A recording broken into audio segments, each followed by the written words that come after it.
ሳምሰንግ ጋላክሲ M14 መግዛታችሁ በፊት የግድን ቪዲዮ መመልከት ይኖርባችኋል። የስልክን ከገዛችሁት ምን ትጎዳላችሁ ኦር ደግሞ ምን ጥቅም ታገኛላችሁ የሚለውን በዛሬው ቪዲዮ በደንብ ማስረዳችሁ ይሆናል። የስልክን እንግዲህ ከመግዛታችሁ በፊት ማወቅ ያሉባችሁ የመጀመሪያውና ዋነኛው ነገር የስልክ የሚሆናችሁ መደበኛ የሆኑ ስራዎችን ለመስራት ነው እንጂ ትላልቅ ፐርፎርም የሚያደርጉ ጌሞችን አድቫንስድ የሆነ ቪዲዮ ኤዲቲንግ በስልካችሁ ለመስራት ካሰባችሁ ይህ ስልክ አይሆናችሁ። ከዚህ በተጨማሪ ደግሞ ወደ ካሜራው ስንሄድ የመጀመሪያው ሜን ካሜራው በ50 ሜጋፒክሰል አልትራዋይድ ካሜራውን ደግሞ በ5 ሜጋፒክሰል እና ከዚህ በተጨማሪ የቀረችዋ አንዷ ማክሮ ካሜራ በ2 ሜጋፒክሰል ታገኙታላችሁ። ፍሮንት ካሜራ ኦር ደግሞ ሰልፊውን ደግሞ የምታገኙት በ13 ሜጋፒክሰል ነው። በዚህ ስልክ ተጠቅማችሁ እንግዲህ ጥራት ያላቸውን ኢሜጆችን ካፕቸር ማድረግ ባችሉ እንኳን መጠነኛ ኳሊቲ ያላቸውን ኢሜጆችን ማንሳት ትችላላችሁ ማለት ነው። የዚህ ስልክ ባትሪ ካፓሲቲ 5000 ሚሊአምፔር አወር ሲሆን ይህም በመሆኑ እንግዲህ የተለያዩ ቲክቶክ ላይ ሊሆን ይችላል ኦር ደግሞ የተለያዩ ሶሻል ሚዲያዎችን በምትጠቀሙበት ሰዓት ላይ ቶሎ ቻርጅ ያልቅባችሁ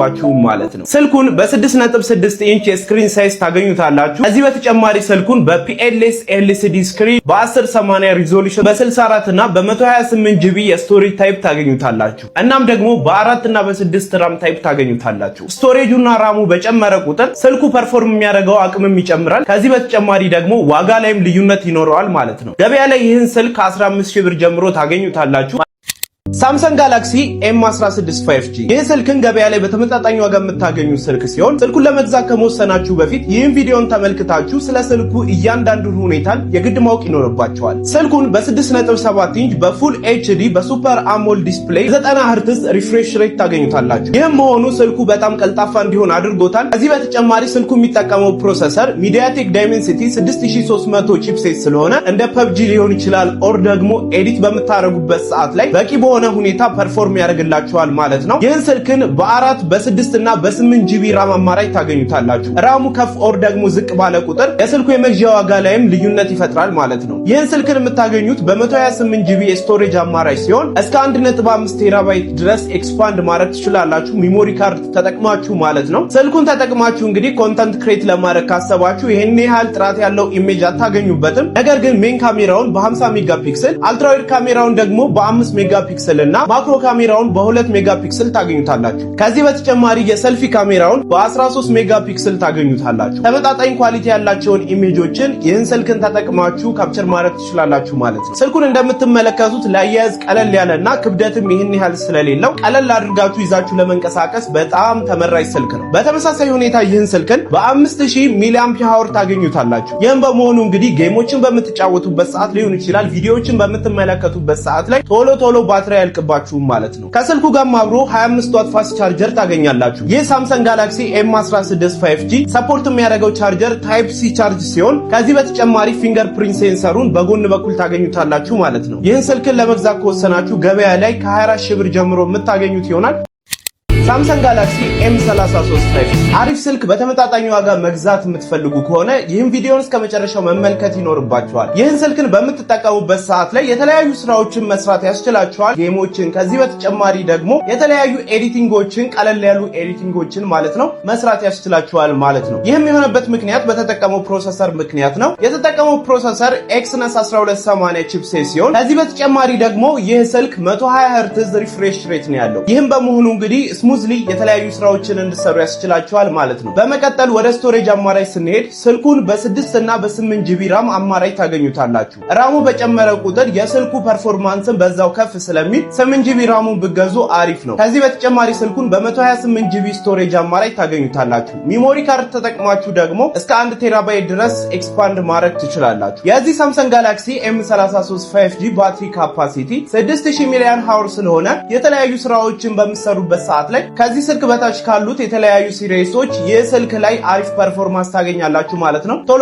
ቻርጅ ያልቅባችሁ። ስልኩን በ6.6 ኢንች ዲስፕሌይ በኤፍኤችዲ ስክሪን ኳሊቲ እና ስክሪኑን ደግሞ በአይፒኤስ ኤልሲዲ ስክሪን ታይፕ ታገኙታላችሁ። ከዚህ በተጨማሪ ደግሞ ኮርኒንግ ጎሪላ ግላስ 5 ፕሮቴክቲቭ ግላስ የተገጠመለት ስለሆነ በቀላሉ የተለያዩ ስክራቾችን እና በተለያየ አጋጣሚ ስልኩ ቢወርቅባችሁ ቶሎ የመሰበር ቻንሱ ኦር ደግሞ የተለያዩ ስክራቾች እንዳይፈጠሩ ያስችልላችኋል ማለት ነው። ስልኩን እንደምትመለከቱት 4 ካሜራዎች ያሉ ሲሆን እዚህ ጋር የምትመለከቱት ሜን ካሜራውን በ50 ሜጋፒክሰል ይሄኛውን አልትራዋይድ ካሜራን ደግሞ በ5 ሜጋፒክሰል እና ማክሮ ካሜራውን በ2 ሜጋፒክሰል የምትመለከቷት አንዷ ደግሞ ዴፕ ሴንሰር ናት። በቂ የሆነ ኳሊቲ ያላቸውን ኢሜጆችን ማንሳት ትችላላችሁ ማለት ነው። ይህ ስልክን እንግዲህ አሁን ባለው ዋጋ ገበያ ላይ ከ20 ሺህ ብር ጀምሮ የምታገኙ ይሆናል።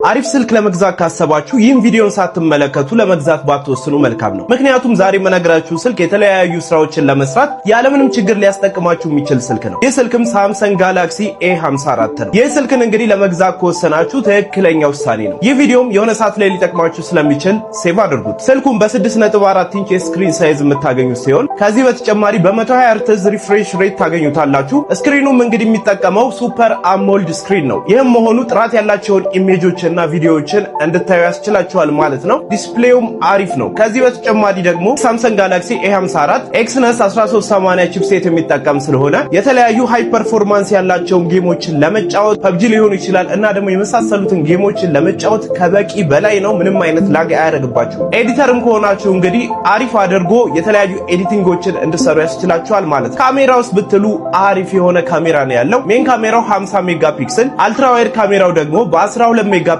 እና ቀሪውን 5 ሜጋፒክሰልን ደግሞ በማክሮ ካሜራ ታገኙታላችሁ። የባትሪ ካፓሲቲውም 5000 ሚሊ አምፓወር ስለሆነ የተለያዩ ታስኮችን በመሰሩበት ሰዓት ላይ በአንድ ቻርጅ የተለያዩ ስራዎችን እንድሰሩ ያስችላችኋል ማለት ነው። ሌላኛው ጥያቄያችሁ ሊሆን የሚችለው የስልኩ ስቶሬጅ ነው። በ128 እና በ256 የስቶሬጅ ታይፕ ታገኙታላችሁ። ተያይዞም በ8 ጂቢ ራም የምታገኙት ይሆናል።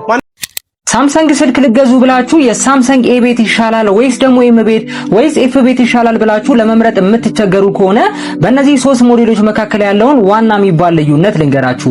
የሳምሰንግ ኤ ቤት ላይ ያሉ ስልኮች የሚሰሩት ከሳምሰንግ ፍላግሺፕ ስልኮች ማለትም ኤስ ሲሪስ ላይ ከምናገኛቸው የተወሰኑና የተመረጡ ፕሪሚየም የሆኑ ፊቸሮች ተካተውባቸው የሚሰሩ ሲሆን ለምሳሌ እነዚህ ኤ ቤት ስልኮች ላይ የሚኖረን የሶፍትዌር ኤክስፒሪየንስ እንደዚሁም ቢውልድ ኳሊቲያቸው ሊሆን ይችላል በአጠቃላይ የሳምሰንግ ፍላግሺፕ ስልኮች ላይ እንደምናደርጋቸው በተወሰነ መልኩ ተደርገው ይሰራሉ።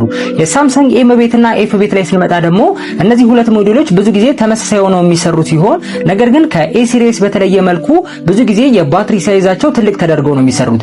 ለምሳሌ 6000 ሚሊ አምፓወር እንደ ሳምሰንግ ኤም51 ያሉ ስልኮች ደግሞ እስከ 7000 ሚሊ አምፓወር የባትሪ ሳይዝ ሊኖራቸው ይችላል። ከዛ በተጨማሪም አንዳንድ ኤም ቤት ላይ የምናገኛቸው ሞዴሎች ደግሞ ኦልድ የሳምሰንግ ፍላግሺፕ ስልኮች ላይ የነበሩ ፕሮሰሰሮች የሚገጠምላቸው ሲሆን በአጠቃላይ እንግዲህ ከነዚህ 3 ሞዴሎች ውስጥ ለመግዛት ቅድሚያ መስጠት ያለባችሁ የሳምሰንግ ኤ ሲሪስ ላይ ያሉትን ስልኮች ይሆናል ማለት ነው። ነገር ግን ምናልባት የባትሪ ሳይዙን ወይም ደግሞ ለየት ያለ ፊቸር አይታችሁ የሳምሰንግ ኤም ቤት ወይም ደግሞ ኤፍ ቤት ላይ ያለ ስልክ ካልገዛችሁ በቀር ማለት ነው። ተጨማሪ ጥያቄ ካላችሁ ኮሜንት ላይ አስቀምጡልኝ። ይመቻል።